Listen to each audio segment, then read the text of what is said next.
Welcome to Night Shadows. I'm Stewart Best, where the paranormal is normal, where that which you thought you knew, you didn't, and where the future can be known if you know exactly where to look. Well, good evening, everyone, and thanks for tuning in and listening. We got an update, and there's a lot going on in the Middle East that you're not hearing about on major news. But before we get into some of that, I just wanted to run through a little bit. Remember, this is Psalm 2, and we got Larry on, and break in anywhere you want, Larry. Psalm 2 implies that all of this is just a staged war. And the whole object is to bring in Antichrist and remove God from the planet. And that's basically what all of this is about. And remember Albert Pike and the 3 World Wars. It appears now it's going hot. And what's interesting is tomorrow, which will be the 31st, will be exactly 11 days from the Feast of Trumpets on 9/11/2018. Now, the background behind this is kind of interesting. I'm going to go through it real quick. Assad signs an agreement or a treaty with Iran to rebuild their military assets and their bases. And if I was Netanyahu or any leader over there, military, that would be a sign to me that Israel's going to have to attack.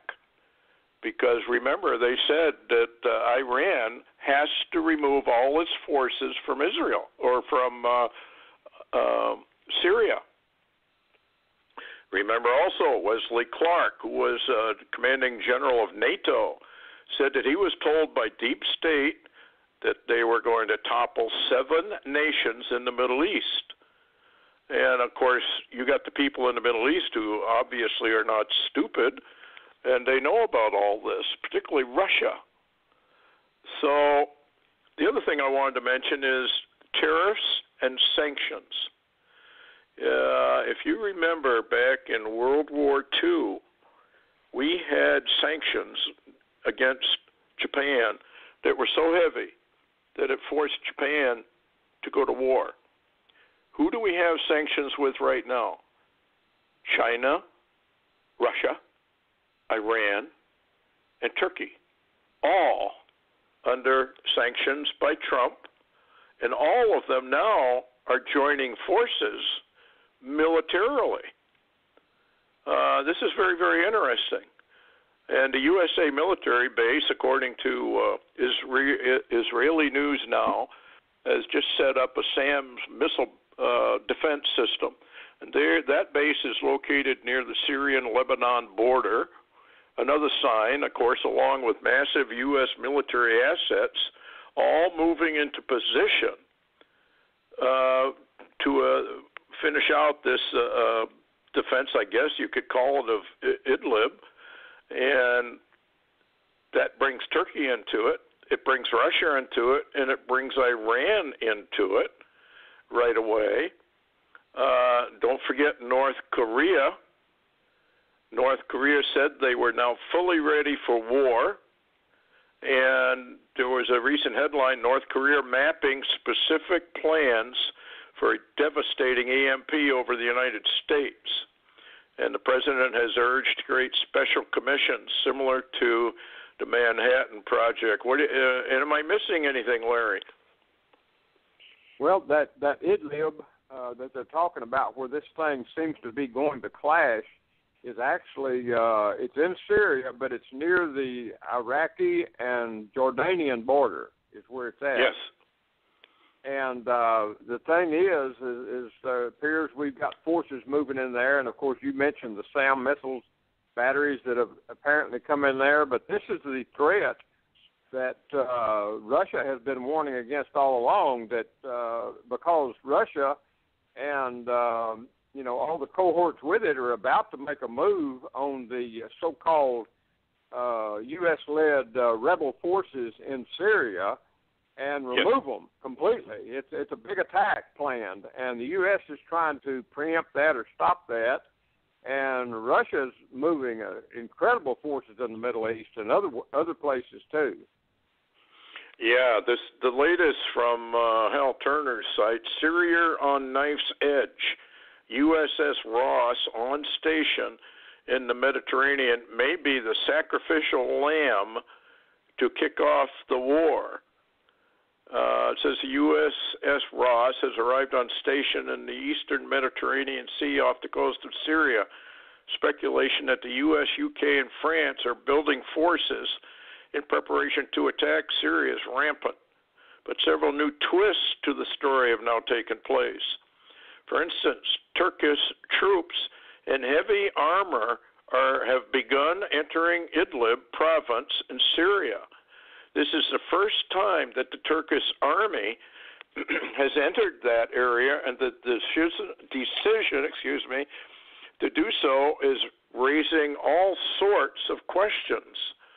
Another troubling twist is that the USS Ross seems to be all alone, facing off against 17 Russian fleet vessels also in the Mediterranean off the coast of Syria. So speculation is now saying the USS Ross maybe have been sent there intentionally to sacrifice it to the Russian fleet as a pretext for the war. Then he goes back a little bit into the history. Russia says its diplomats in Washington formally reached out to U.S. officials and have briefed them on the impending plan by al-Qaeda insurgents in Idlib to stage a false flag chemical attack in order to provoke a Western military attack on Damascus. This week, Moscow has claimed to be in possession of firm intelligence, and it shows armed groups in Idlib, or Idlib, I don't know how you pronounce that, are transporting chemicals to area sites in preparation for the coming Syrian army and Russian offensive.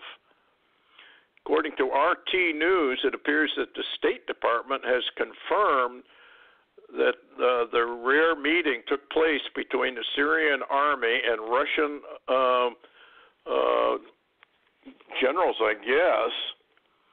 And Russian ambassador in Washington confirmed to the media on Wednesday he had met with U.S. Special Representatives to Syria, James Jeffrey, and David M. Satterfield, Acting Assistant Secretary of State for Near Eastern Affairs. The attendees of this rare meeting and the fact that it had taken place earlier this week was revealed by the U.S. Department during a daily briefing. Anyway, it appears that this thing is, we're going to war.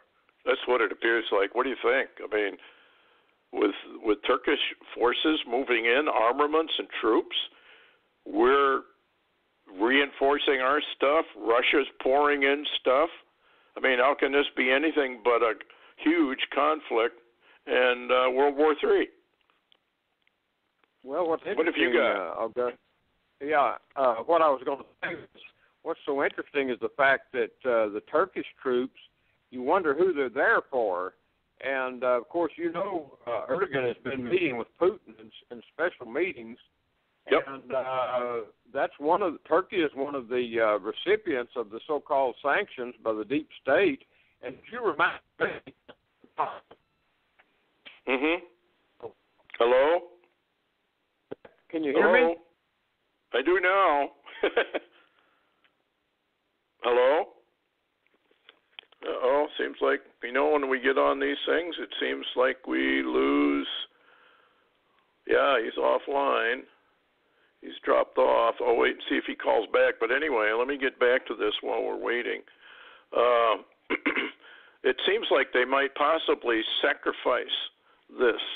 Intelligence that Russia has gathered has been shared with the United States. The diplomats were told in detail about the provocation against civilians being prepared by al-Nusra Front, now known as, I can't even pronounce it, something Hashem, in northwestern province of Idlib. The Russian Defense Ministry reported earlier that they were plotting a chemical attack. So there's no question we're probably going to war here. Okay, I got to bring Larry back on. Okay, you there, Larry? Yeah, can you hear me okay? Yep, got you now. Go ahead. Okay, what I was referring to was the fact that I know we're running out of time, that Turkey is there, and we know that Turkey has been focused by the sanctions, and I would assume Turkey's probably there actually for Russia. Yes. And what's so interesting, because we are running out of time, is the fact that a lot of this, while it seems to be going hot there, not in American news, by the way, this is all Middle East and other news around the world, because we have the smokescreen of John McCain operating in America right now. But there's a lot of forces moving even in Russia. Yes. Yeah, they're heading towards a NATO border, and they're moving down south. So there's no question. I think they're all coming together. And with North Korea, they had that delay, and I remember Kim saying, well, we're ready now. We've got everything we need. And that delay helped them finish off whatever they were doing. And don't forget the, satellites that could well be EMP weapons. And remember, the Bible talks about Babylon, the daughter of Babylon, get thee into darkness. Get thee silent, O daughter of Babylon, get thee into darkness.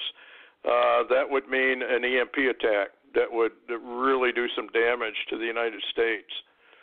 So this is all heading towards war, and I guess, Larry, we'd have to say it's right on time for what we've been talking about now since the star sign on 9/23.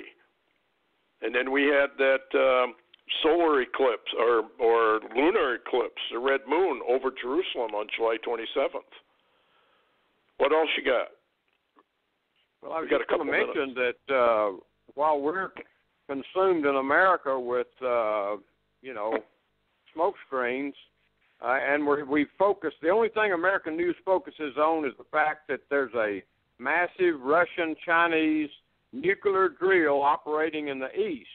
Well, guess what? What's so interesting, IPCRU photographs have came out showing train after train of Chinese tanks leaving China, going west into Russia. And at the same time, photographs of Russian tanks going west in Russia, and that's not east.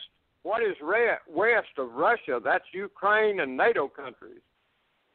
Yep, and I think this is all part of that Vostok 2018. It's a how do we say, smokescreen for what they're really doing. And remember, folks, that a lot of these so-called exercises, they go live. We've had that happen in the United States, like 9/11 was an exercise that went live, and it happens over and over again. So this looks like some kind of a false flag is coming, possibly even here in the United States. What do you think, Larry? Well, I think we should be really concerned, because right now is an incredible time for a false flag right here in the U.S., as Trump is beginning now to gain a foothold as far as evidence is concerned, showing the absolute government coup against him. And at the same time, I sent you a Israeli News Live report out of the Middle East, and they're saying the Middle East, the information is they're about to go hot. Yeah, I would watch very closely this weekend, folks. Labor Day weekend. Be a perfect time for them to do a false flag against the United States. A lot of people aren't home. Most people are on the throughways, et cetera, et cetera, et cetera. So anyway, it's a heads up. And Larry, thanks a lot for coming on. We'll do probably an hour tomorrow and catch everybody up on what's really going on. And it may be hot by tomorrow. We just don't know. But anyway, thanks a lot, Larry, and thank you all for listening. And we'll see you tomorrow night if the Lord is willing, and we certainly hope He is. So good night, everyone. Take care.